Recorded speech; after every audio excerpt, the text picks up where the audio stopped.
Hi, my name is William Marshall. I'm going to be a fourth-year undergraduate at The Ohio State University in the lab of Dr. Anita Hopper. And today I'm going to tell you all a little bit about tRNA quality control. So we all know that tRNAs play an essential role in protein synthesis in all organisms. Additionally, tRNAs are very long-lived molecules, and all of this really highlights just how important quality control is in tRNA biology. Now, our story begins in the nucleus with a tRNA with a 5' leader, shown here in purple, a 3' trailer, also shown in purple, the body in blue, anticodon in red, and in yeast, about 20% of tRNA families have an intron, and that is shown here in yellow. Typically, the first step in tRNA processing is removal of these leader and trailer sequences and addition of a trinucleotide CCA, which allows for aminoacylation. Then the tRNA is exported to the cytoplasm, in this case by LOS1, the canonical tRNA exporter, where in yeast, the intron is spliced out, and that is how we get a mature functional tRNA. Now, this tRNA export is the first step in quality control of tRNAs. Cook et al. In 2009, a very nice study showed that LOS1 does not bind leader-containing tRNAs. It binds the ends of tRNAs. And this ensures that tRNAs are end processed before nuclear export. Now, LOS1 is not the only tRNA exporter. Recently, in 2015, the Hopper lab released the results of a genome-wide study where a couple of potential tRNA exporters were identified. The first of which is MEC67MTR2.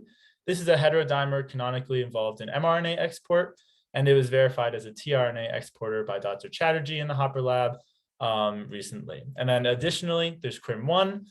This canonically had a role in protein export, and this is also now verified as a tRNA exporter.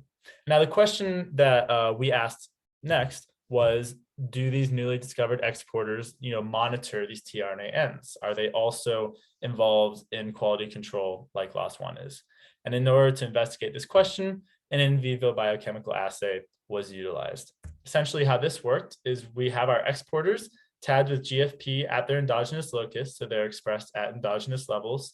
You then cross-link and pull down by the GFP tag, reverse cross-linking, and now you have any RNA that the exporters were in complex with, and you can do an RT-PCR experiment on it. So a reverse primer was used that was complementary to the intron of the tRNA of interest.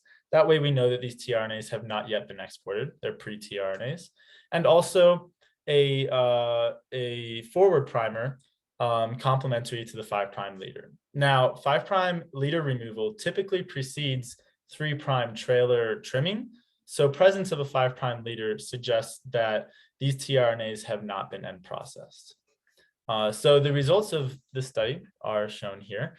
You can see that in the LOS1 pull down, we see no amplification of this leader containing pre-tRNA. This is as expected, right? Because we know that LOS1 does not bind leader trailer containing tRNAs. This study was conducted in cells transiently expressing RAN GTP locked and GDP locked. Now we can see MEC67 here. We do see amplification of this leader containing tRNA, which suggests that MEC67 binds tRNAs that have 5' leaders. We can see over here similar results from CRIM1 and LOS1. There's no significant accumulation, amplification of these leader containing pre-tRNAs. And again, we see MEC67, we do see amplification, which suggests that it is binding these tRNAs before they have been end processed. Now, further study was conducted with MEC67 and LOS1 being overexpressed, tagged with protein A and morph tagged respectively. We get similar results, and we also see that MEC67 does not pull down with these leader-containing pre-tRNAs when it is a temperature-sensitive mutation. So this kind of introduces the concept of this parallel pathway of export. So we have LOS1 and CRIM1, both of which are accurate exporters that do not export leader-containing tRNAs. But then MEC67 which is more of an inaccurate exporter. It can bind and export tRNAs before they have had their ends processed. And the next question is, what happens to these prematurely exported tRNAs? So we get nuclear export by MEC67. And then remember, in yeast cells, this is where the intron is spliced out. And now we have this unique kind of new species, which we're calling aberrant tRNA, which means a leader-containing spliced tRNA. Now, a little bit about aberrant tRNA. It cannot participate in protein synthesis, right? It doesn't have that CCA trinucleotide, which is necessary for aminoacylation. And also, a body of work by Dr. Alan Hinnebusch suggests that uncharged tRNAs can induce the general amino acid control pathway. Now, these aberrant tRNAs are uncharged. So we're thinking that these aberrant tRNAs may have a role in inducing the GAAC. This is a question that I'm going to be investigating this summer. But to get back to what we have looked at, how do cells monitor these aberrant tRNAs once they're formed? So back in 2013, Dr. Kramer in the Hopper lab identified the retrograde tRNA import pathway. This imports tRNAs from the cytoplasm to the nucleus, including our aberrant tRNAs, where once there, we can imagine a couple of things happening to them. One, maybe they get repaired. Maybe they have these leaders trailers removed, CCA stuck on, and then these tRNAs kind of get a second shot at life. Or maybe they're degraded. And this is the potentiality that we investigated, right? So we utilize a RT-PCR assay. So we looked at a couple of different RNA turnover pathways. One, the rapid tRNA decay pathway. This involves a couple of different exonucleases, XRN1 and RAT1, and it acts on a monophosphate on the 5' end and acts in a 5' to 3' direction. Additionally, we looked at the RNA exosome, which is, we looked at a couple of different subunits, DIS3 and RRP6, and this acts in a 3' to 5' fashion to turn over RNAs.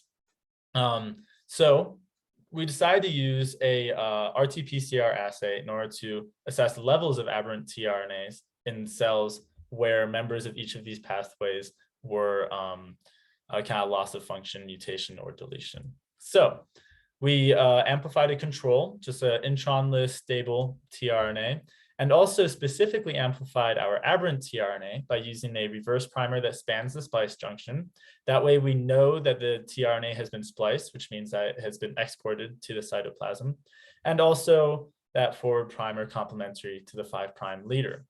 And so the results of that are shown here. You can see our control on top, and then levels of aberrant tRNA below. You see when members of the RTD are deleted or made temperature sensitive, we don't see an accumulation of aberrant tRNA. But when members of the RNA exosome are impacted, we see accumulation of aberrant tRNA, which suggests that they're typically involved in turning over these aberrant tRNAs in wild type cells. Now, this is especially interesting because we know that RRP6 localizes exclusively to the nucleus.